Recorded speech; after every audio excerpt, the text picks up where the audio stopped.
À une dizaine de journées du forum La ceinture et la route qui réunira une trentaine de chefs d'État à Beijing, Nasser Abdulaziz Al-Nasser, représentant de l'Alliance des civilisations des Nations Unies, s'est exprimé sur le sujet.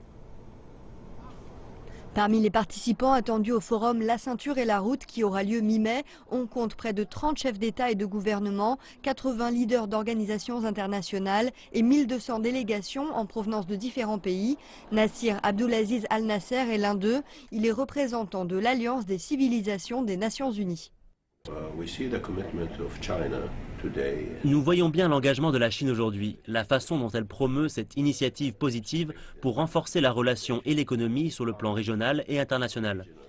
Cette création peut susciter l'attention sur certains problèmes tels que la discrimination. Nous ne regardons pas seulement cela d'un point de vue économique, mais aussi au niveau culturel, religieux et sur le plan du dialogue. Comment pouvons-nous travailler ensemble et créer une civilisation ? Vous savez, avec cette coopération, je pense que nous pouvons réaliser la paix et beaucoup de choses en travaillant ensemble.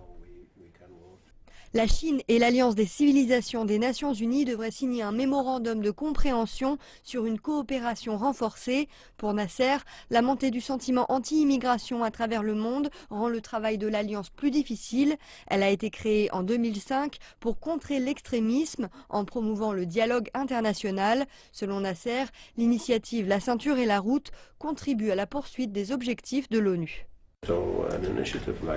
Une initiative comme celle-ci pourrait être positive pour notre travail. Le bénéfice sera plus grand. Quand vous rassemblez des gens, c'est plus facile de se comprendre les uns et les autres. Proposée il y a 4 ans par le président chinois Xi Jinping, l'initiative a pour objectif de rapprocher la Chine, les autres pays asiatiques, l'Europe et l'Afrique pour créer des infrastructures bénéfiques à tous. Les participants au forum s'entretiendront donc sur différents sujets, infrastructures, commerce et coopération économique, entre autres.